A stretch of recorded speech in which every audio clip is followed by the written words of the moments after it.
Damai sejahtera Allah yang melampaui segala akal, itulah kiranya yang memelihara hati dan pikiranmu dalam Kristus Yesus Tuhan kita. Amin.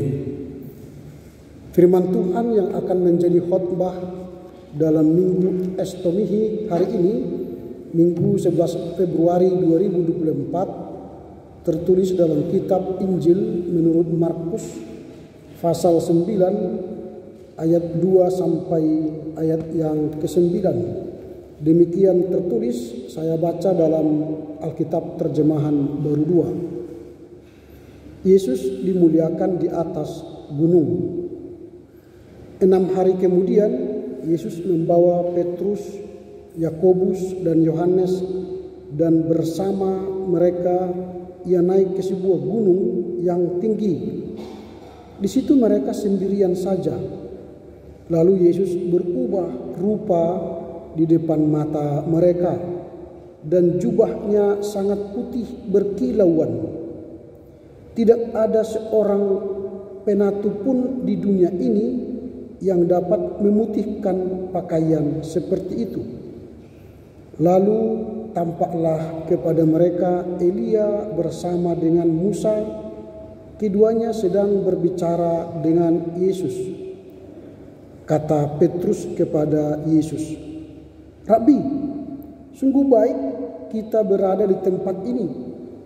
Biarlah kami dirikan 3 kemah, 1 untuk engkau, 1 untuk Musa, dan 1 untuk Elia." Ia tidak tahu apa yang harus dikatakannya karena mereka sangat ketakutan. Lalu datanglah awan menaungi mereka, dan dari dalam awan itu terdengar suara, "Inilah anakku yang terkasih, dengarkanlah dia." Tiba-tiba sewaktu memandang sekeliling, mereka tidak melihat seorang pun lagi bersama mereka, kecuali Yesus seorang diri. Pada waktu turun dari gunung itu, Yesus memperingatkan mereka supaya jangan menceritakan kepada siapapun apa yang telah mereka lihat itu, sebelum Anak Manusia bangkit dari antara orang mati. Demikian firman Tuhan.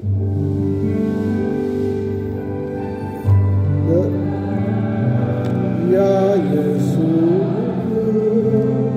kami siap bersabdalah, ya Yesusku, firman-Mu kekuatan hidupku. Berfirmanlah, ya Tuhanku, kami siap mendengarkan. Bersabdalah, ya Yesusku, firman-Mu kekuatan bagiku. Terpujilah Kristus, karena kebaikannya kita boleh menyelesaikan tugas pelayanan, kesaksian, persekutuan kita di tengah keluarga gereja dan masyarakat 1 minggu berlalu dengan sukacita. Dan kini tiba saatnya datang berbakti kepadanya, mengucap syukur atas pertolongan Tuhan yang kita rasakan 1 minggu ini. Dan kita meyakini bahwa perjumpaan kita dengan sabdanya akan memberi kita kekuatan, hikmat, bijaksana untuk menjalani kehidupan kita yang penuh tantangan dan rintangan pada hari esok.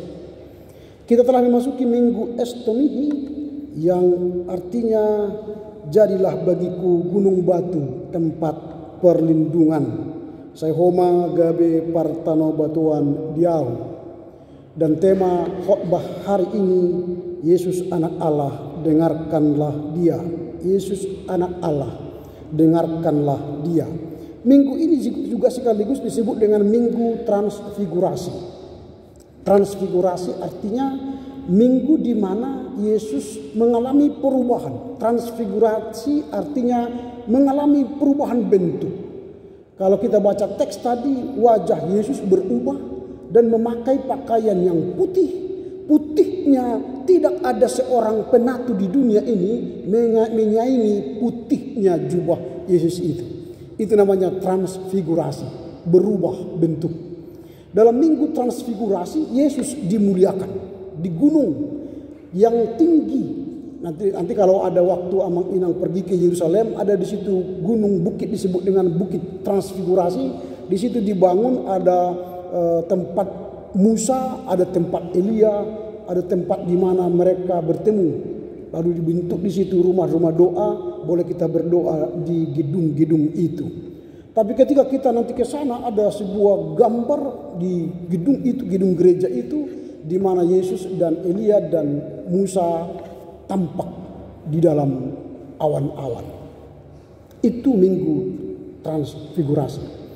Tetapi dalam minggu di gereja kita disebut dengan estomihi. Estomihi artinya jadilah bagiku gunung batu tempat perlindungan. Jadi kenaikan Yesus ke bukit transfigurasi itu memastikan Yesus adalah gunung batu tempat kita berlindung. Ini yang hendak kita renungkan dalam minggu estomihi ini. Jadi ucapan Yesus adalah anak Allah, dengarkanlah dia, merupakan suatu suara dari awan yang menaungi mereka pada saat itu. Dan akhirnya Petrus, Yohanes dan Yakobus bingung.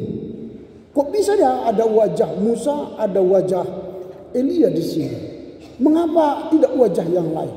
Ternyata wajah kedua tokoh ini menjadi tokoh spiritual dalam agama Yahudi. Musa dijadikan tokoh spiritual karena dia mampu membawa umat Israel pulang dari perbudakan Mesir ke tanah Kanaan. Elia adalah sosok nabi pemberani yang tidak takut mati, yang membawa mujizat-mujizat yang spektakuler pada zaman Raja Ahab dan menghadapi Izebel, seorang pemuja Baal. Dia adalah tokoh yang sentral dalam iman orang Yahudi. Dan kedua tokoh ini bertemu dengan Yesus yang dilihat oleh Petrus. Inilah latar belakang bagaimana pertemuan Yesus dengan kedua tokoh ini. Pertanyaan kita sekarang adalah, apakah makna pertemuan Yesus dengan Musa dan Elia itu? Apakah maknanya bagi iman Kristen? Apalagi sekarang kita kan Yesus anak Allah, dengarkanlah dia. Makna yang pertama ialah pengakuan kedaulatan Yesus. Selama ini para murid bertanya dan orang-orang Yahudi bertanya, pemuka-pemuka agama bertanya, siapa Yesus? Apakah engkau anak Allah? Apakah engkau Mesias? Apakah engkau yang diurapi? Banyak pertanyaan tentang identitas dan kedaulatan Yesus. Lalu berangkatnya Yesus bersama para murid ke bukit yang tinggi itu hendak menyatakan bahwa Yesus adalah tokoh yang berdaulat, yang bertemu dengan tokoh-tokoh spiritual orang-orang Yahudi, dan itu berarti dia punya otoritas ilahi. Dia bukanlah sembarang orang, dia adalah orang yang punya otoritas ilahi. Tatkala dia mengajar, tatkala dia membuat mujizat, tatkala dia melakukan pelayanan-pelayanan, itu bersumber dari otoritas ilahi. Ini yang hendak dinyatakan Yesus dalam pertemuan itu. Jadi kalau dikatakan anakku yang terkasih, itu tidak disebut Allah kepada orang sembarang. Jadi anakku yang terkasih adalah panggilan Allah kepada Yesus, menunjukkan hanya Yesuslah yang berdaulat penuh, yang punya kuasa ilahi, yang kepadanya engkau layak mendengar ajaran dan segala tindakan. Ini yang pertama. Sehingga kalau dikatakan dengarkanlah dia, Allah hendak mengatakan siapa yang layak didengar? Ialah anak yang ku kasihi. Ku artinya Allah kasih. Dan Yesus membuktikan itu. Dia telah bertemu dengan tokoh-tokoh spiritual yang dilihat secara kasat mata. Petrus bersama Yohanes dan Yakobus. Ini yang pertama. Jadi apa makna dari pertemuan itu? Yesus hendak menyatakan kedaulatannya sebagai anak Allah yang dikasihi Allah, dan karena itu dia punya otoritas ilahi. Yang kedua, panggilan untuk mendengarkan. Nah, kalau dikatakan inilah anakku, dengarkanlah dia, maka tugas Petrus, Yakobus, dan Yohanes ialah mendengar anak yang dikasihi oleh Allah. Jadi perintah dengarkanlah dia menekankan pentingnya mendengarkan ajaran-ajaran, petunjuk-petunjuk yang diberikan oleh Yesus. Jadi kalau Yesus mengajar, kalau Yesus memberikan petunjuk, kalau Yesus memberikan nasihat, memberikan perumpamaan atau apapun yang dilakukan Yesus, Allah memerintahkan Petrus dan kawan-kawan, dengarkanlah dia. Ini penting. Mengapa? Karena pada waktu itu ada banyak yang mau didengar. Ada para ahli Taurat yang memberi ajaran-ajaran yang ketat tentang keyahudian. Ada para tokoh-tokoh adat, ada tokoh-tokoh masyarakat ya, dan para ahli Taurat, juga para imam-imam Saduki, Sanhedrin. Ini banyak orang yang harus didengar oleh para murid. Nah, sekarang Allah memerintahkan bukan mendengar ahli Taurat, para Saduki, para pimpinan agama, bukan mendengar para tokoh-tokoh adat, tapi siapa yang didengar? Dengarkanlah anak yang kukasih. Inilah makna dalam pendengaran dan penglihatan oleh Petrus, Yakobus, dan Yohanes, sehingga pendengaran mereka sekarang sudah fokus kepada Yesus yang punya otoritas ilahi, yang punya otoritas kedaulatan Allah pada dirinya. Yang ketiga, makna dari tema ini ialah konfirmasi akan identitas Yesus. Jadi selama ini mereka masih bertanya-tanya, tetapi dengan dilihatnya mereka melihat Yesus bertemu Elia dan Musa, identitas Yesus sudah menjadi jelas. Bahwa Allah telah memilih Yesus menjadi anak yang terkasih. Jadi penentuan pilihan ini dinyatakan di hadapan para murid. Inilah makna yang terkandung dalam teks hari ini dari perikop yang kita bahas pada Minggu Estomihi ini.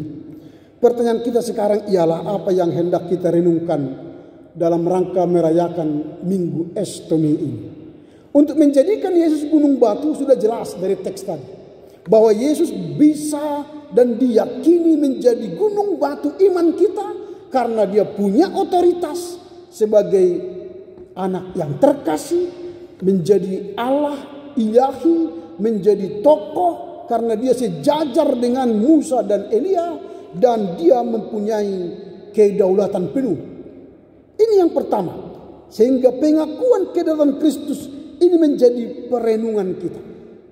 Jadi kalau di dunia ini ada orang yang mendaulat dirinya pengajar, maka kita harus berkata, guru yang agung, pengajar yang agung bagi kita ialah Yesus, bukan yang lain.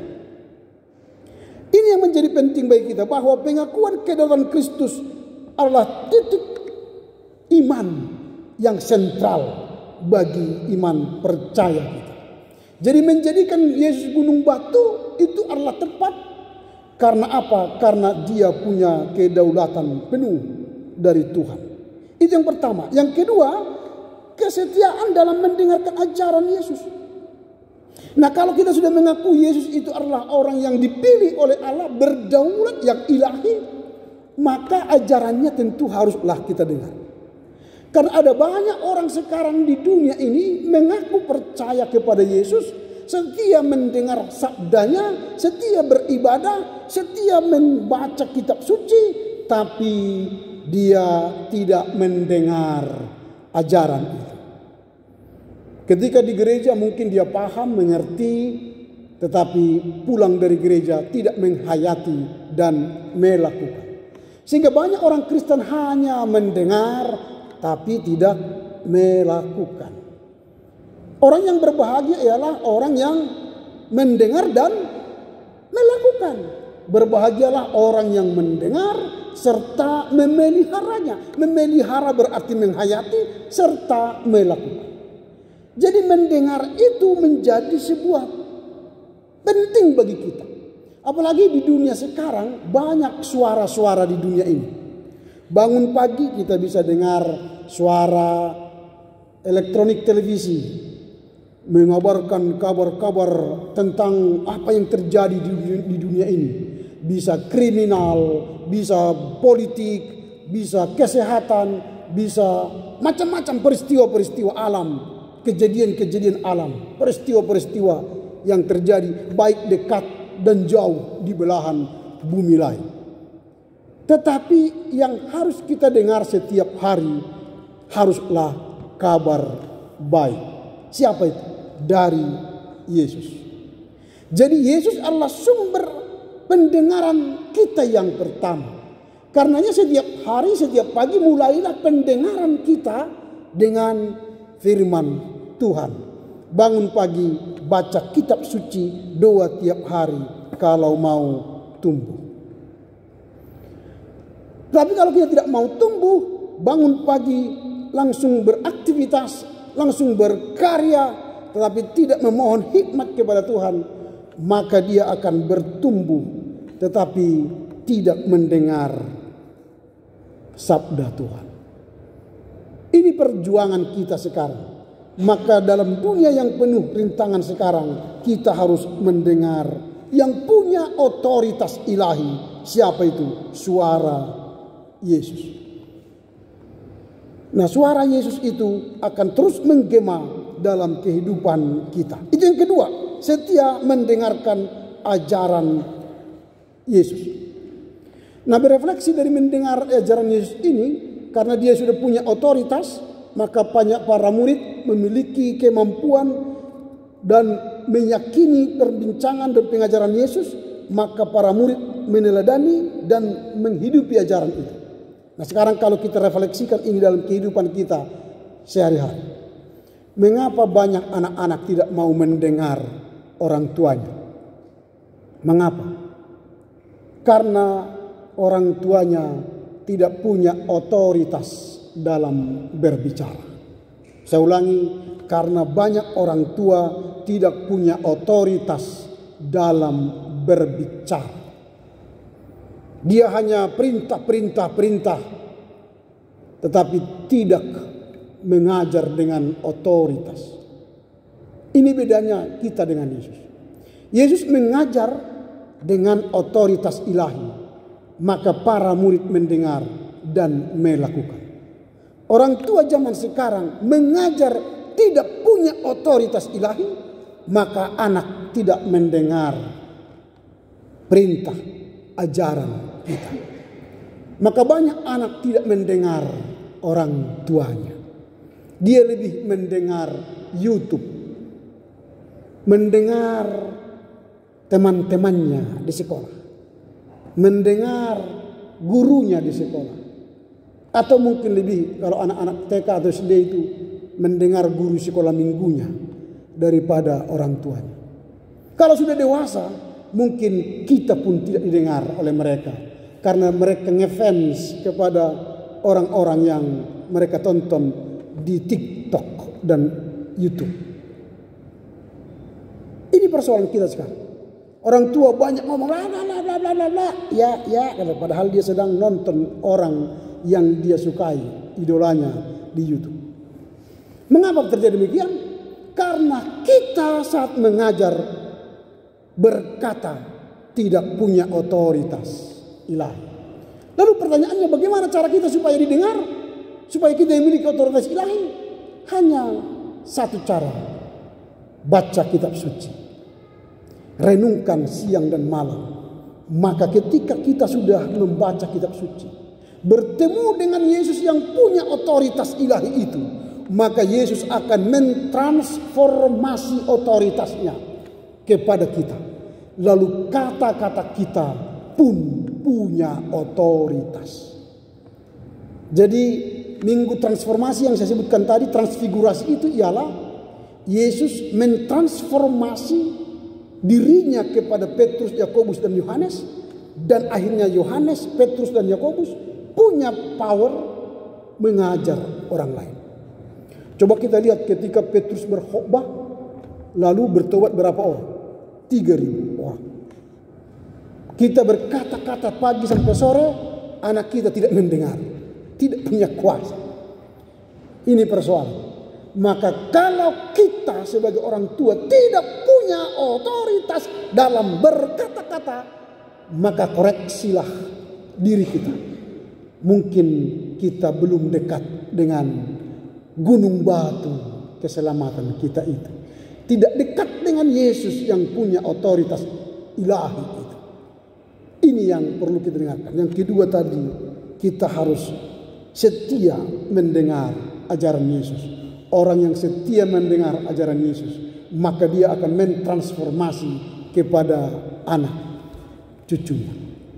Itu yang kedua. Yang ketiga, hubungan dengan kasih Allah. Kalau dikatakan anakku yang terkasih, itu berarti hubungan Yesus dengan Allah itu dekat. Kita pun kalau punya anak, pastilah ada anak yang terkasih. Cuma tidak kita tunjukkan.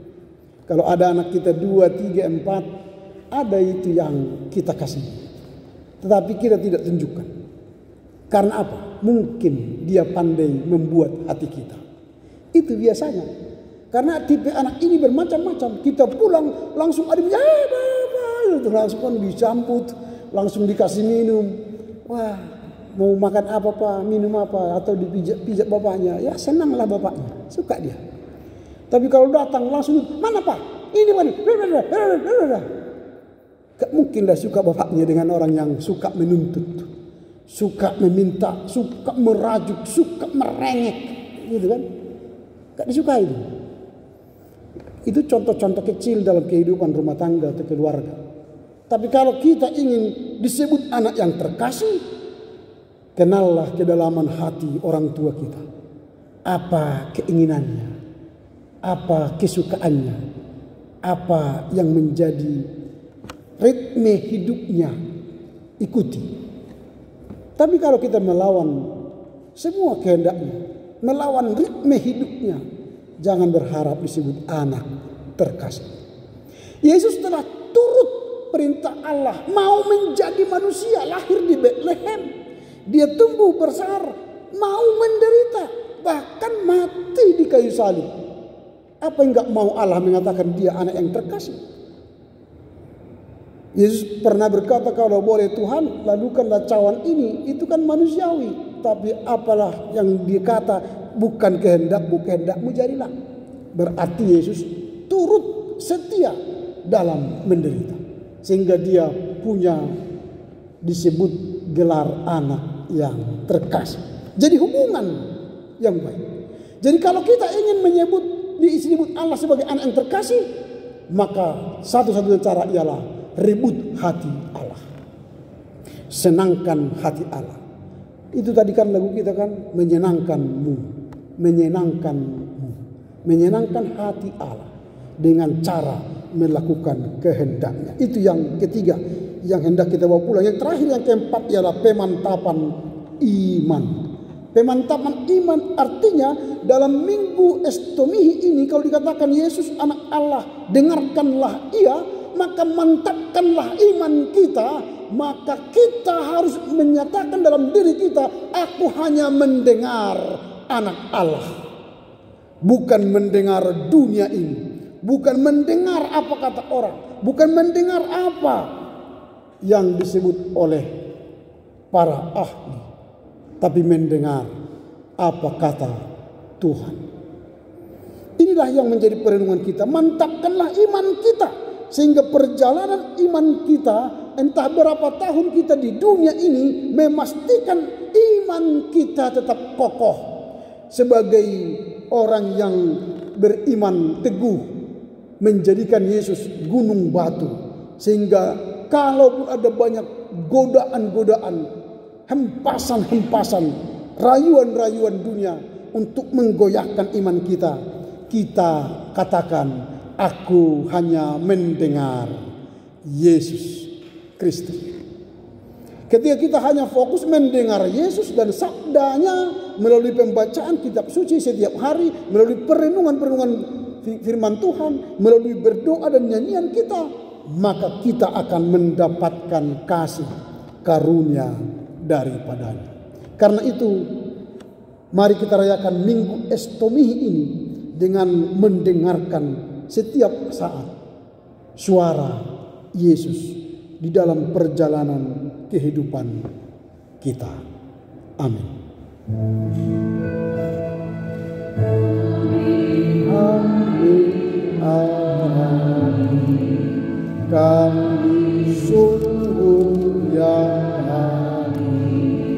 dan padamu bersyukur dalam nama Putramu. Terima kasih Bapa, kami meyakini bahwa kami hanya mendengar Yesus, anak Allah.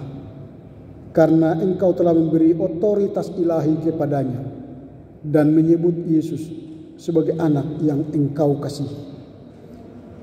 Kami belajar dari kehidupan Petrus, Yakobus dan Yohanes yang Tuhan ajar untuk mendengar Yesus. Supaya kehidupan perilaku ajaran Yesuslah yang akan menjadi tuntunan kehidupan mereka. Dalam Minggu Estomihi ini kami akan menjadikan Yesus gunung batu kami, tempat perlindungan kami, dengan mendengar suaranya setiap hari. Mampukan kami mengerti, memahami firman-Mu dan melakukannya dalam kehidupan kami sehari-hari. Amin.